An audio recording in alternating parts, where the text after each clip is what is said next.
Hello folks, this is Jonathan Hadas Edwards of Heartward Health. This video is about sleep trouble, insomnia, different forms it can take, and different remedies and strategies for dealing with it. Sleep is obviously a huge issue for humans in general and for Americans in particular um, with the sort of lifestyles that are prevalent in this country. It's estimated that a third of Americans struggled with some kind of chronic insomnia, and that was before the pandemic. So in the post-pandemic era, we don't know exactly how much the numbers have gone up, but there seems to be a lot of evidence that um, between increased stress and disrupted schedules, higher rates of alcohol consumption, there's a ton of factors coming together to make people sleep less well than ever.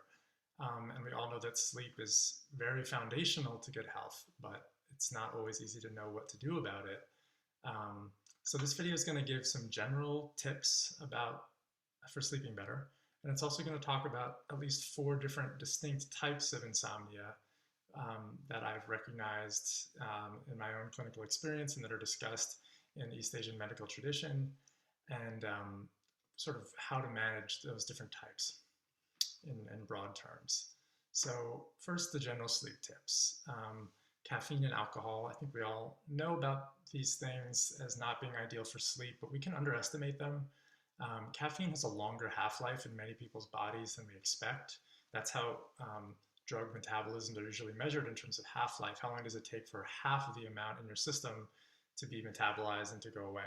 And then how long does it takes the same amount of time for the remaining half of that, and then another X amount of time for the next half. So if caffeine's half-life is 6 hours in your particular system, and this number will vary from person to person, then it might actually take 3 half-lives, 18 hours, until it's basically a negligible amount left. And if you have an even longer, slower caffeine metabolism like I do, and it maybe takes me 8 hours to metabolize half, then even after 24 hours, it's still on its way out. So definitely if you have a couple of cups of coffee in the morning, if you're relatively more sensitive, that could still be impacting you. Even if you're able to fall asleep that night, it could be impacting sleep quality. So good to know that about caffeine. Alcohol is also well known to decrease sleep quality. Like it may actually, in some cases, help us fall asleep, but that's not the best quality sleep. So I'll talk a little bit more about that in the 3rd or 4th type of insomnia that we get to. Something that's been emerging more recently, many people have heard about this, is that blue spectrum of light, and especially the sort of light that we get from screens, and LED light also, these are stimulating to the nervous system. So there's the light factor with stimulation. Too much light too late in the evening, ratchets up the sympathetic side of our nervous system, primes us to be more active, which is not what we're looking for.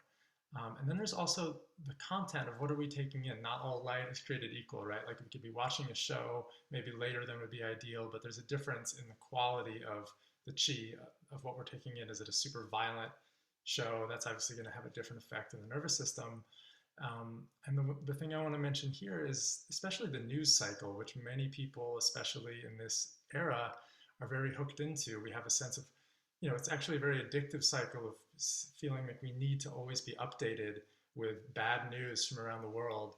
Our nervous systems are not really designed to be taking in the entire world's worth of tragedies every single day. So if you're somebody who watches the news, and particularly watches the news in the evening, then you might want to bring some awareness to that. Is it really serving you to take in that much, to be constantly on the drip of the news cycle? So those are all things to avoid, but what is actually good to bring in? What I tell people, generally speaking, is to create some kind of relaxing evening ritual, a routine for yourself.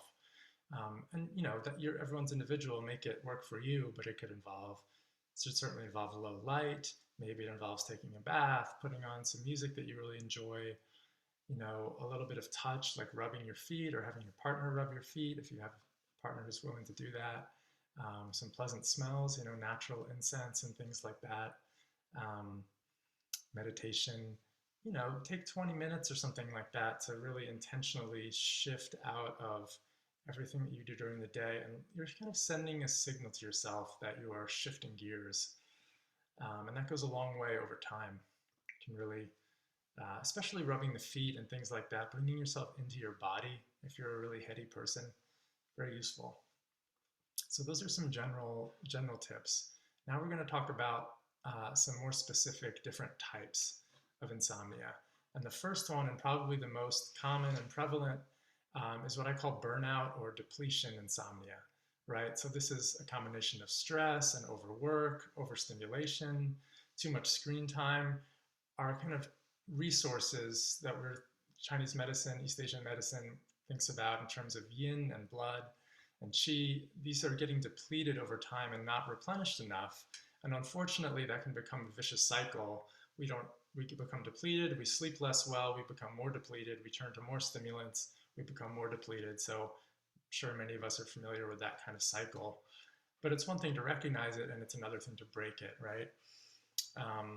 Another way to think about this is the light bulb. If we have an inner light and lampshade, that light bulb has been on and hot for so long that the lampshade itself has gotten burnt and scorched, and it's no longer able to shade the light. Like, we don't have any buffer, and you just kind of feel fried and overwhelmed, right? It's a very familiar feeling for many people.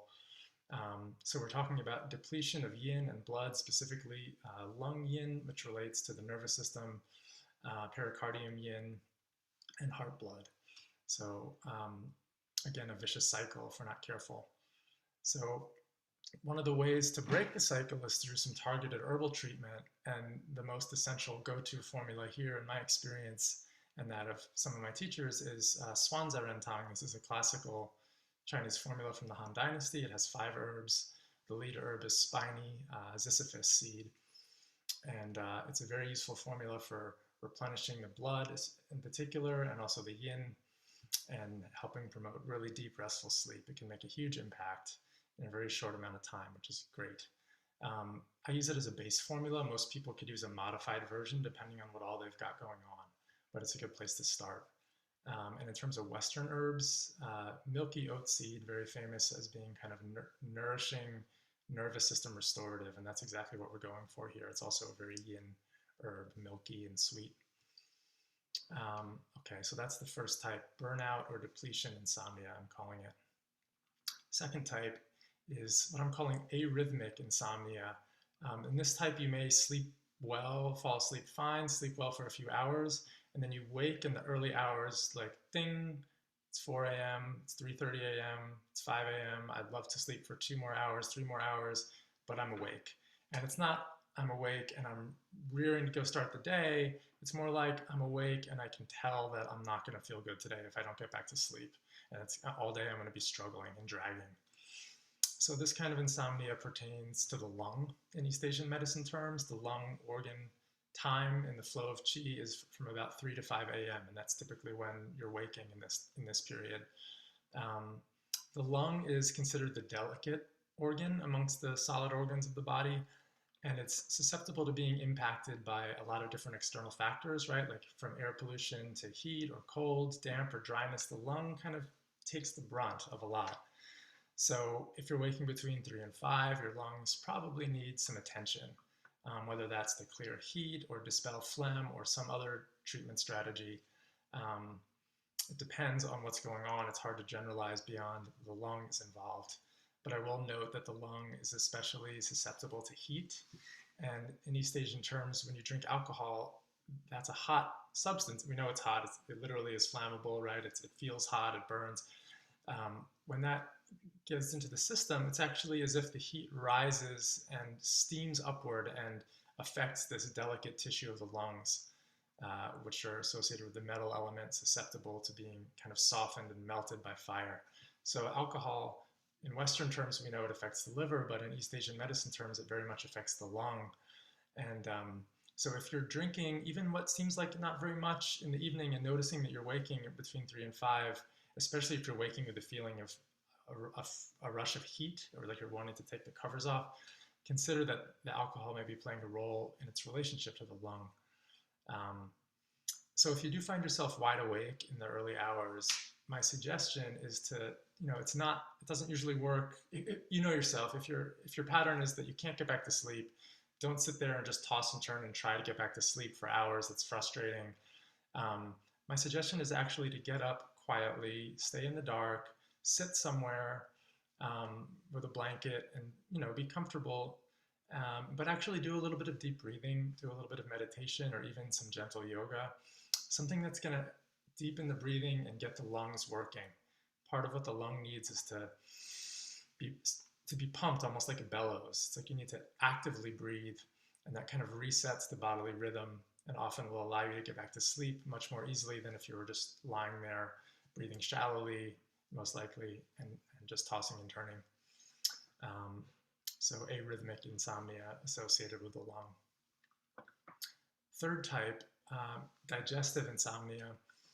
So this is, you may fall asleep fine, but you wake at some point in the night and your stomach is either just tight and pounding, or it's gurgling a lot and it's a little bit disrupted, or maybe there's actual stomach pain or some other digestive symptom. So when the digestive system is not functioning smoothly and well, which usually means quietly and without noticing what's happening, that's what we want with digestion. When you're aware of it and you're feeling sensations in your belly and you wake up, it's usually because you're waking up because of the digestion. It's not incidental, right? This has been recognized for thousands of years in Chinese medicine that when the stomach is not in harmony, sleep is not going to be good. So one way to think of it in kind of the elemental terms is the stomach, the earth element. It's like a wheel that's turning in the middle of your body. And then when that wheel is turning, everything else is kind of turning smoothly. And when that wheel gets stuck, it's like what is up above and wants to descend, which is part of the sleep, going to sleep, it can no longer descend. It's like the energy is stuck in the top half of your body.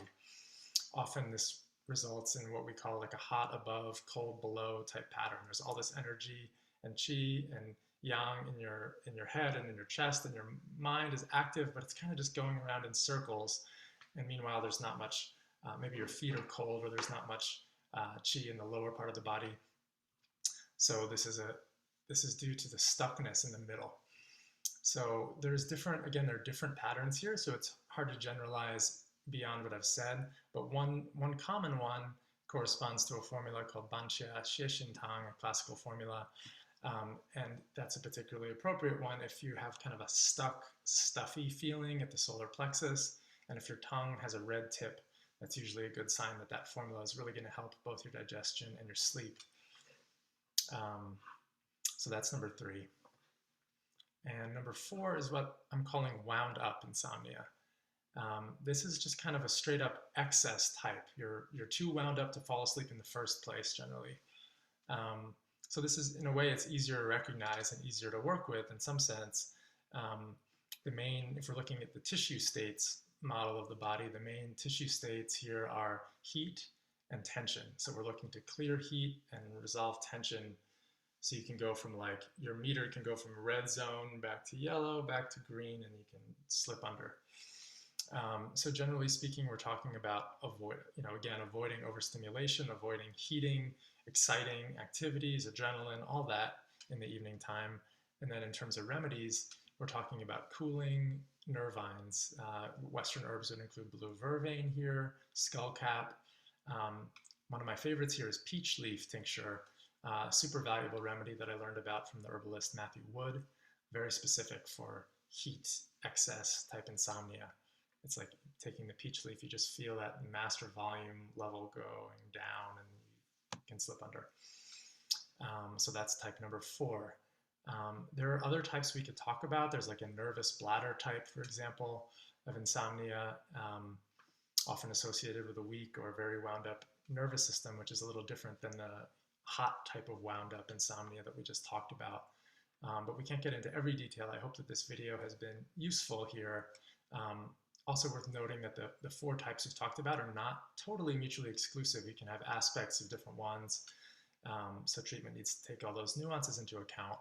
That's why the best thing is to seek treatment from a well-versed practitioner of herbal medicine who's going to do something besides try to give a one-size-fits-all sleep remedy. Thanks for watching. This is Jonathan Hadas Edwards of Heartward Health, jonathanhadasedwards.com. And yeah, give this video a like if it was something that you got something out of, and feel free to share it. Thank you.